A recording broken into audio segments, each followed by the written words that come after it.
Aujourd'hui, on va parler des blessures qui appauvrissent nos enfants. D'accord? Si tu es parent et que tu veux que ton enfant prospère, guess what? Tu as intérêt à faire la guerre. Je dis bien la guerre, d'accord? Aux blessures que cet enfant va transporter. D'accord? Un des premiers paramètres pour construire son capital émotionnel, c'est de remplir son réservoir d'amour. Mais guess what? La plupart d'entre nous, on a du mal à remplir le réservoir émotionnel. Oui, on a du mal à remplir le réservoir émotionnel de nos enfants. Pourquoi? Parce que nous-mêmes, on a un réservoir émotionnel qui n'est pas plein. Et c'est très difficile de remplir le réservoir émotionnel de quelqu'un quand ton propre réservoir émotionnel est asséché. Ok? Et j'ai discuté avec une de mes filles et je lui disais que moi, ce qui m'a vraiment aidé, je vais vous dire, c'était une délivrance pour moi. Ce verset qui dit que l'amour de Dieu est répandu dans notre cœur par le Saint-Esprit. Ça, c'est quelque chose qui m'a tellement aidé.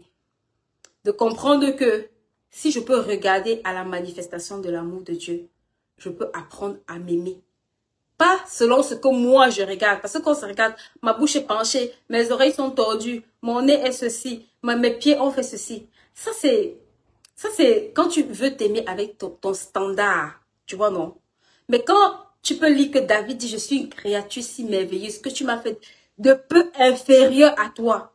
Non, tu peux comprendre que je peux avoir les pieds tordus, mais c'est dans le plan parfait. Ça veut dire que ça fait ma différence, ça fait ma perfection. Ce n'est pas un handicap, mes pieds parfaits, mes pieds tordus là. Je suis la seule qui a les pieds tordus de cette façon-là. Et ça m'a personnellement permis de comprendre tu n'as pas besoin que les gens t'aiment pour t'aimer. Mets ça dans ce chat pour moi.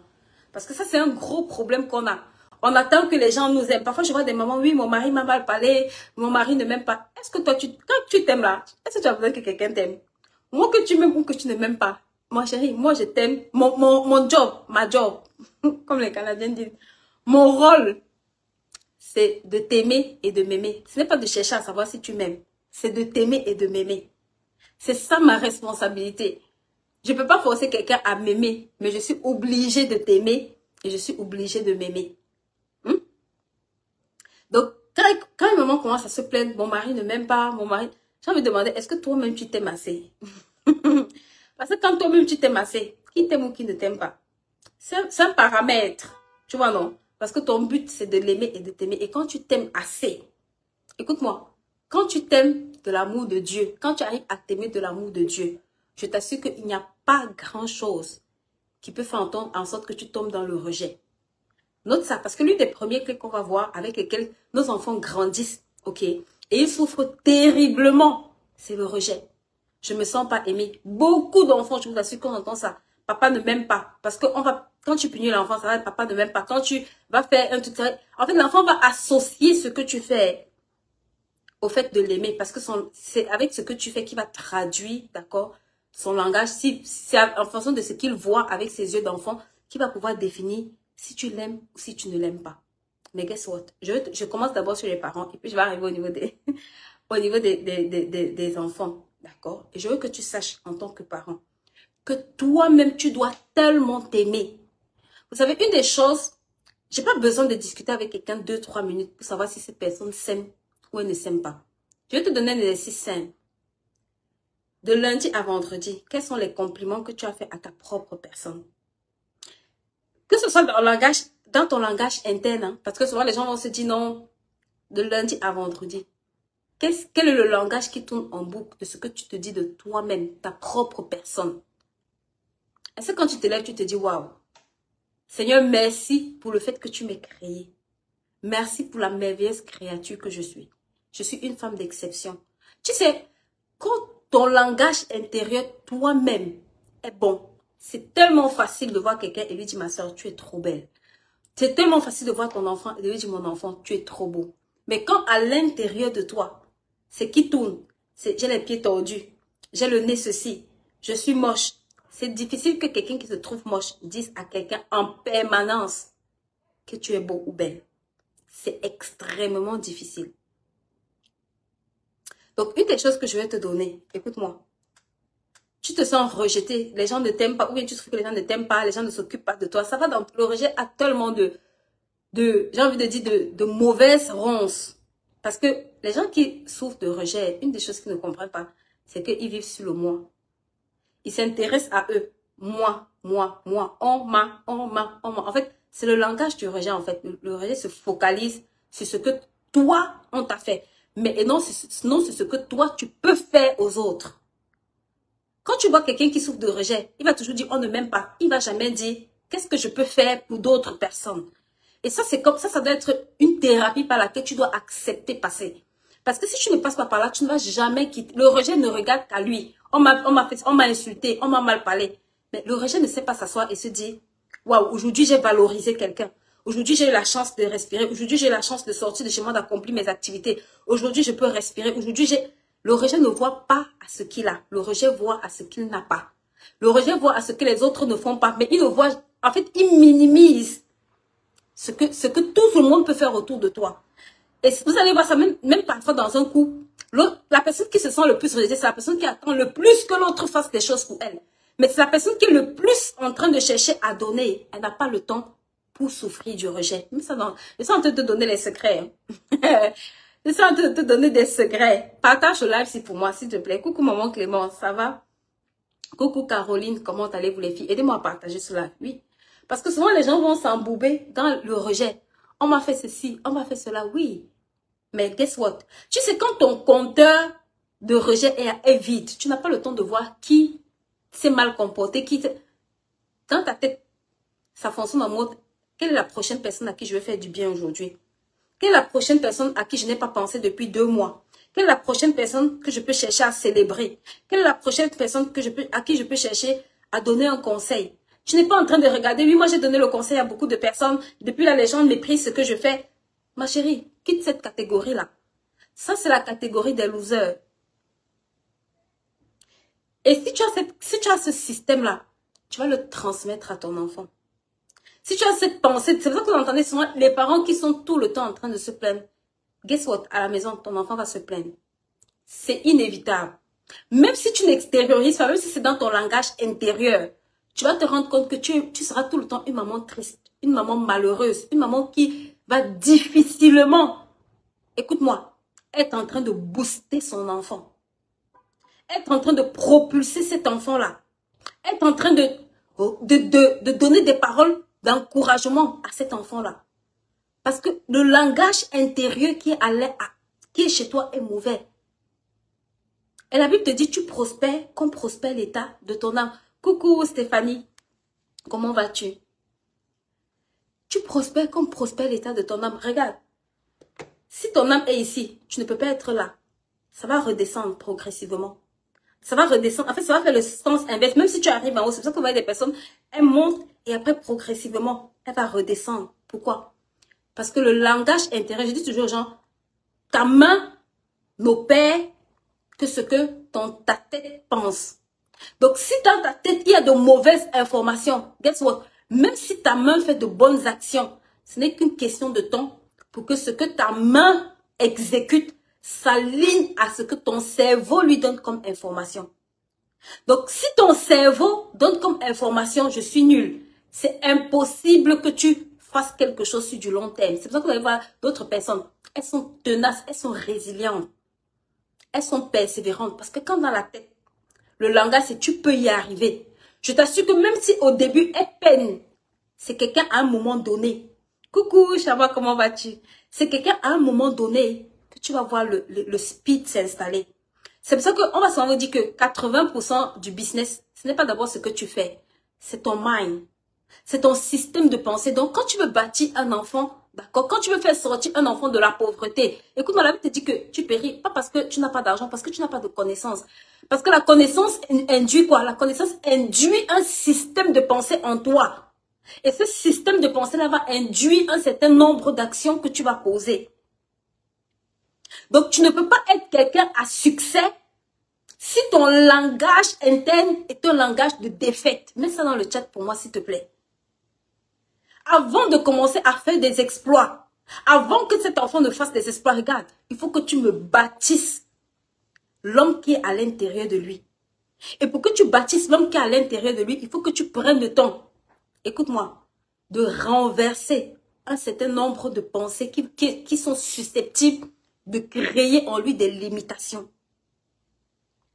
de créer en lui des blessures. Vous savez, le rejet fait en sorte que, ou bien le manque de confiance, une des choses, un des destructeurs, un des plus gros destructeurs, écoute-moi, qui appauvrissent vos enfants, que vous transportez et qui se transmet aussi à nos enfants. C'est le manque de confiance.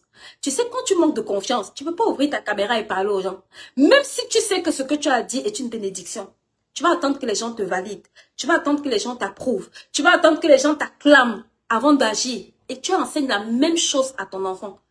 Mais regarde, quand à l'intérieur de toi, les choses commencent à s'aligner, tu peux dire à cet enfant, tu es capable. Tu peux dire à cet enfant, n'aie jamais peur d'oser. Tu peux dire à cet enfant, je crois en toi. Même si tu tombes, tu sais que tu peux te relever et réaliser de plus grandes choses. Je sais que ce qui est devant est plus grand que là où tu es tombé.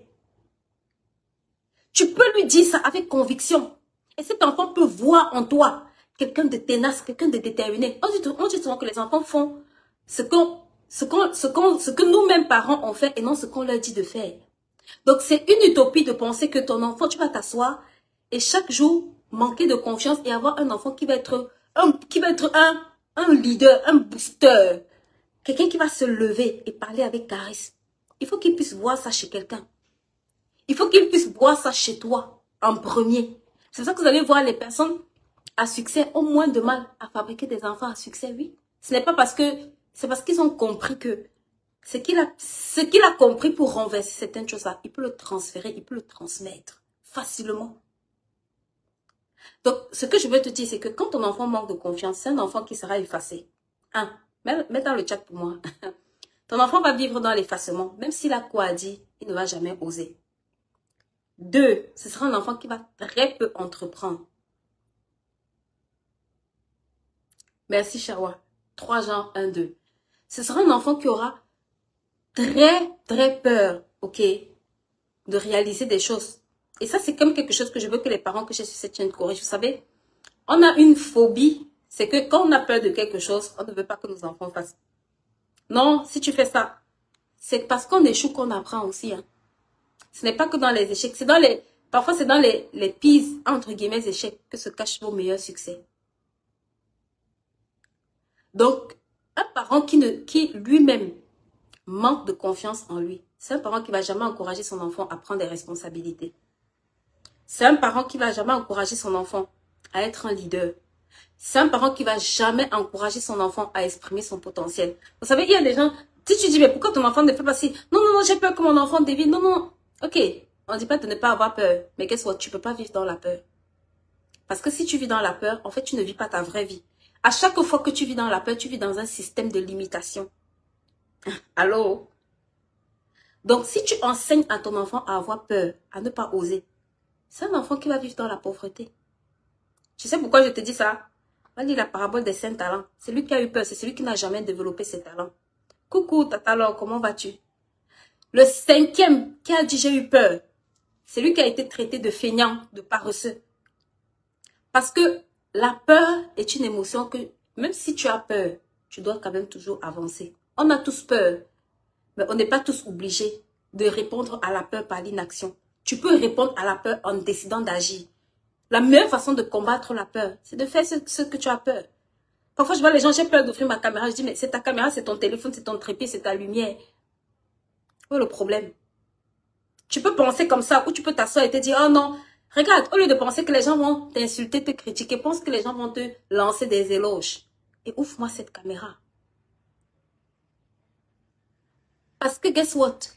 Tout potentiel que tu mets en terre est un potentiel qui ne va jamais rien produire. Et quand vous avez peur, vous encouragez vos enfants aussi à vivre dans les mêmes peurs. Les études montrent que les peurs de tes parents, si tu analyses bien, les peurs qui étaient les peurs de tes parents là, si tu analyses ta vie, tu vas voir que il y a beaucoup de ces peurs là que tu transportes en toi. Beaucoup de ces peurs là que tu reproduis. Pourquoi? Parce que c'est une partie, d'accord, t'a été communiquée pendant ton enfance.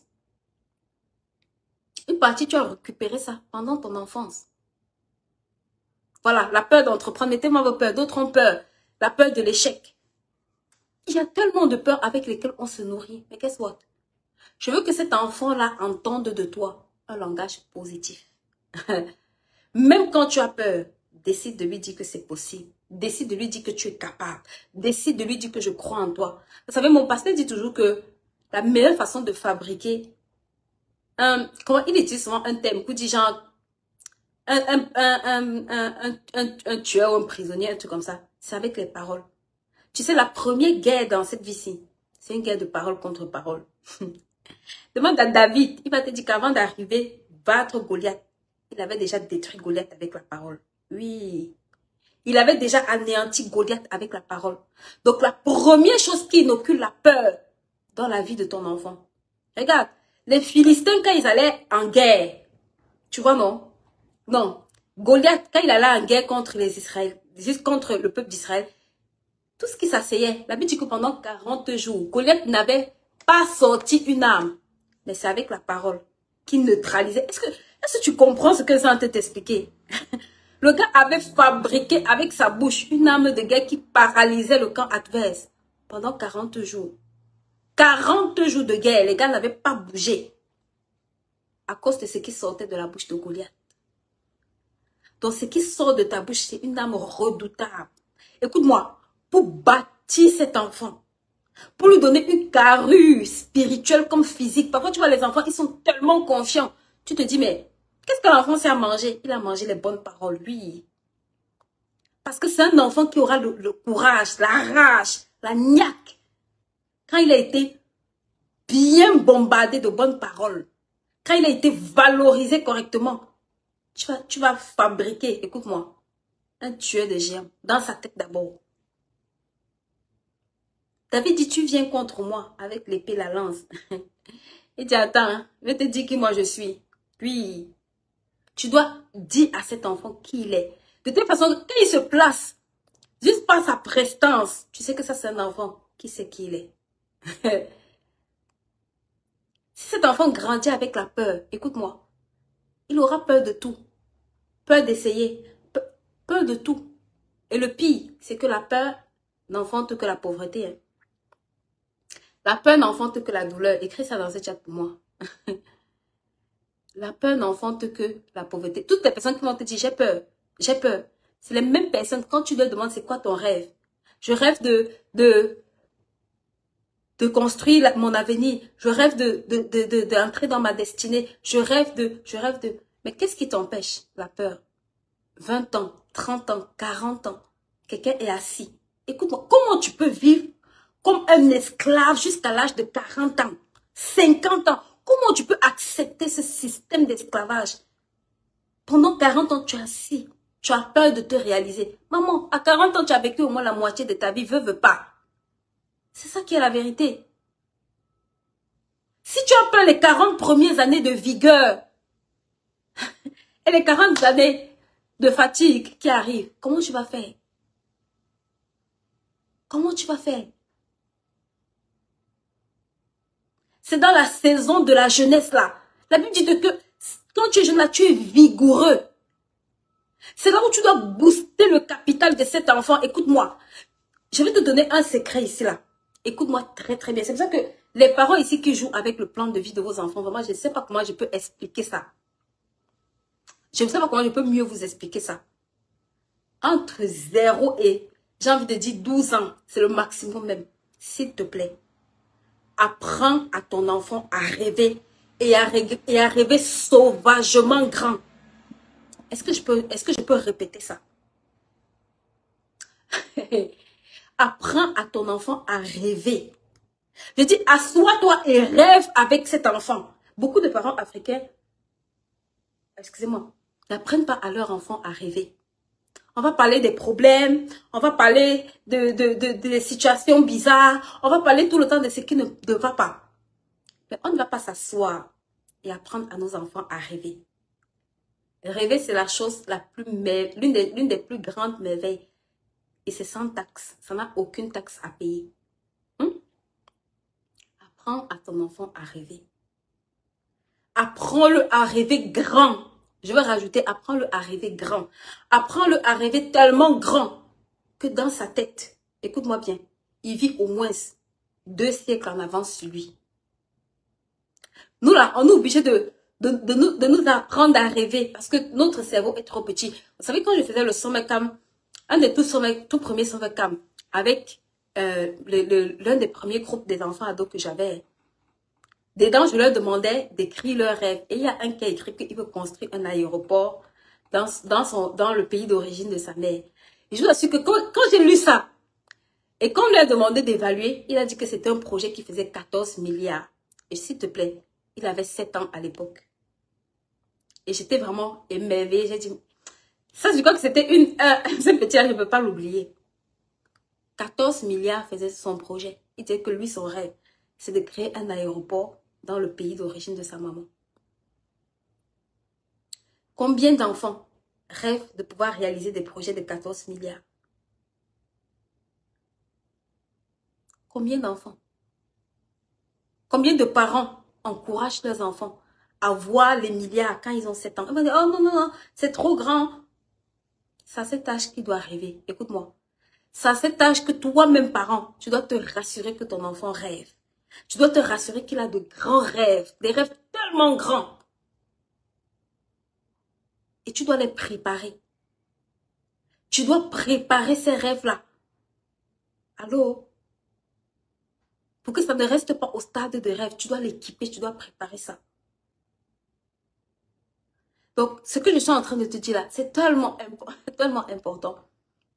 La deuxième chose, écoutez-moi, dans laquelle vous devez... Je sais que j'ai beaucoup de... Partage encore le live, maman. Toi qui es connecté, partage là, parce que la clé que je vais partager ici, là, on est en train d'aller faire l'atelier mère-fille, d'accord? Je suis en train de profiter aussi pour t'inviter. C'est un atelier, on va mettre le lien Zoom.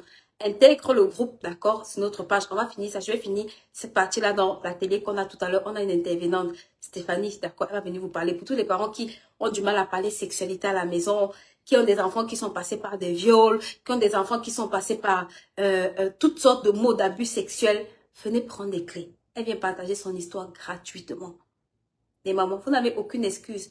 Ne dis pas que ça ne me concerne pas. Parce que dans la vie, si là, on ne souhaite à personne de traverser ce genre de choses. Mais tu peux connaître demain quelqu'un qui soit passé par là. Et ça t'aide à donner un bon conseil à cette personne. Toi-même, en tant que maman, ça te permet de savoir comment je préserve mon enfant. Comment j'évite à mon enfant d'être exposé, de se retrouver violé. Oui, les histoires de... Quelqu'un a dit que l'homme sache apprendre de ses erreurs, mais l'homme plus sache apprendre des erreurs des autres. Coucou, maman bénie. Comment vas-tu? Je veux partager cette clé-ci et puis on va arrêter, on va aller dans le truc, faire notre atelier, ok? Une des choses que je veux que vous sachiez, ça c'est une émotion. Je pense que de toutes les émotions que vous devez combattre, celle-là, vous devez la combattre férocement.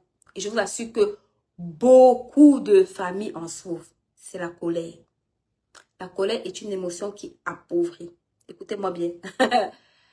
Le jour où j'ai réalisé ça, moi je suis quelqu'un, j'aimais tellement me mettre en colère. J'ai commencé à dire, j'ai commencé à rire. Maintenant, quand il y a rien dit que rire trop, mais je vais rester sur le rire parce que de là où j'étais hier là, j'ai pas envie de retourner là-dedans. Tu vois, non. Ça m'a coûté trop cher et c'était gratuit. La colère est une émotion qui appauvrit, qui vous appauvrit sauvagement. De un, la colère donne des maladies. Il faut que vous sachiez ça. Ça semble être bête, mais je vous assure qu'une grande partie des maladies que les gens ont neurologiques ou cardiaques même, les gens qui sont tout le temps en colère, H24 en colère, qui vivent en permanence dans la colère, c'est tellement difficile. Écoute-moi, la colère peut faire en sorte que tu as mis des années à bâtir quelque chose et puis en un jour, tu renverses tout ça. Essaie de quoi je parle, hein? Quand tu as payé la facture là, tu sais ça, non? Quand tu as payé la facture là, tu t'assois et tu dis, bon, moi, Satan, j'ai fini de te donner mes factures à payer, c'est bon. Il n'y a plus de facture pour toi. La colère, regarde, la colère empêche d'entrer dans sa destinée. Note ça. Donc, quand tu vas aller enseigner à ton enfant ce genre de choses-là, quand tu vas batailler contre ça, c'est pas l'amusement. Moïse n'est pas entré dans sa destinée à cause de la colère. Il a bien commencé. Mais à cause de la colère, il n'est pas entré dans la terre promise. Tu peux préparer quelque chose pour la vie d'un enfant. À cause de la colère, cet enfant n'entre jamais dans sa destinée. Moi, quand je dis ça, ça m'effraie. Je me dis, hé. Je me dis, aide-moi, Seigneur, parce que, maman, tu peux bâtir comme ça et en un jour, à cause de dame colère, tout ça retombe. Je vous dis, et la colère, c'est une émotion que Tu dois travailler. Il y a pas, tu peux pas dire que tu vas gagner, mais c'est juste, je dois travailler mon âme. À lui dire, tu ne te mets pas en cause. Tu n'es pas obligé. Moi, parfois, ma soeur, sans que ça monte, dit, Satan, je ne suis pas obligé d'avoir des crédits chez toi aujourd'hui. Laisse-moi tranquille. Je vais finir ma journée sans crédit avec toi. Les mamans colériques, là, la colère empêche d'entrer dans sa destinée. Oui, la colère donne des maladies. Tellement de maladies que ça ramène. Et quand tu es malade, là, tu ne peux pas performer. Donc, à partir d'aujourd'hui, là, quelqu'un dit qu'il rit, fait travailler, je ne sais pas combien de muscles, se mettre en colère, te demande combien de muscles, bref, va regarder. La colère que tu vois là, ça semble être le truc fun là. On se met en colère n'importe comment, un peu, on est en colère, un peu, on se fâche là. La facture de ça est très lourde. Très, très lourde. Même quand Dieu se met en colère, tu vois comment la tête tremble, non? la facture de la colère là. C'est ta santé d'abord, tu payes cher. Donc, s'il te plaît. Une des choses pour lesquelles tu dois payer le prix, si tu es maman ici, si tu veux que ton enfant ne vive pas dans la colère, toi-même traite la colère en toi. Dans les maisons où on crie, les enfants crient aussi. Si tu es dans une maison où un enfant crie, je vous dis la vérité, le parent crie. Je suis la preuve vivante que quand dans une maison on crie, le parent crie, l'enfant va crier. Les enfants, c'est même pas les enfants vont crier, oui.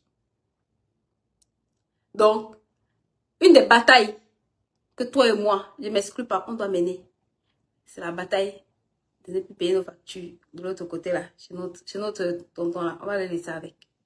Ça, c'est les factures que tu as le droit d'avoir des crédits sur ça. S'il te plaît. Une maman colérique, un papa colérique. Même si tu dis que tu aimes cet enfant-là, c'est tellement difficile pour lui de ressentir l'amour avec la colère. Parce que l'amour et la colère, quand ça se mélange là, ça donne quoi? Qu'est-ce qui remporte? Qu'est-ce qui remporte?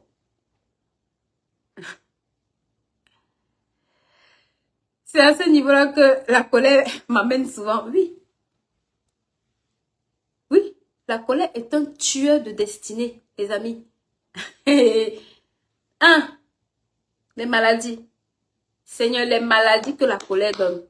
Je vous assure que les AVC, quand on dit que AVC là, tellement de maladies, que ce soit le mal de cœur. Quand tu gardes quelqu'un dans ton cœur, tu es tellement en colère. Il y a des gens qui font les arrêts cardiaques à cause de la colère. Je ris, mais c'est vrai. 2, c'est un tueur de destinée. 3, écoute-moi, ça pollue ta maison. Ce que je suis en train de dire par rapport à la colère, et avec lequel je vais m'arrêter, c'est que la colère est une émotion. Ça détruit les relations. Ça détruit vos finances. Parce que quelqu'un qui est colérique, c'est quelqu'un qui ne peut pas s'asseoir et organiser sa vie. C'est quelqu'un qui va vivre tout le temps en train de repenser à ce qu'on lui a fait. C'est quelqu'un qui sera incapable de maintenir certaines décisions. Parce que la colère va venir faire en sorte que tu vas changer la vie en route. Quelqu'un va t'énerver, tu vas rebrousser chemin ou tu vas prendre une décision opposée parce que quelqu'un t'a fait quelque chose. Ça a tellement, tellement, tellement d'implications dans nos vies que tu dois apprendre à vivre dans un environnement de paix. C'est pour ça que Jésus dit, quand vous entrez dans une maison, dites que ta paix. La paix, c'est le contraire de quoi? Des tumultes. Quand tu vis dans la colère, tu vis dans le tumulte, maman. C'est pour ça que pour les mamans qui m'écoutent, et j'ai beaucoup parlé de ça quand je parlais du protocole d'Éden, je disais aux mamans, vous savez, il y a des lieux stratégiques dans votre maison où vous devez éviter de vous discuter. Je vous en prie. Je sais que ce n'est pas des batailles faciles. Ce que je vous dis là, c'est...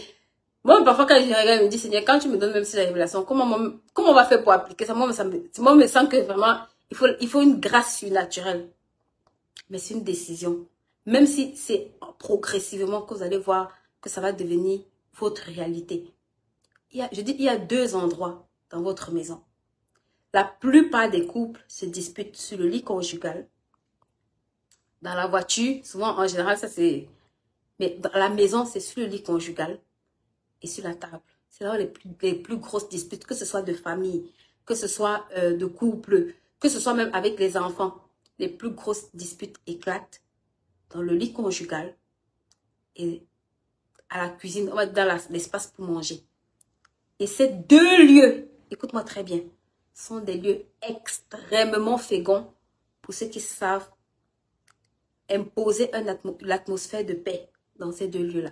Oui. Parce que l'ennemi sait que si il veut la meilleure façon de vous diviser là, c'est qu'il va vous diviser ailleurs. Hein? Là, il est sûr que si vous êtes divisé là, vous n'allez jamais porter de fruits.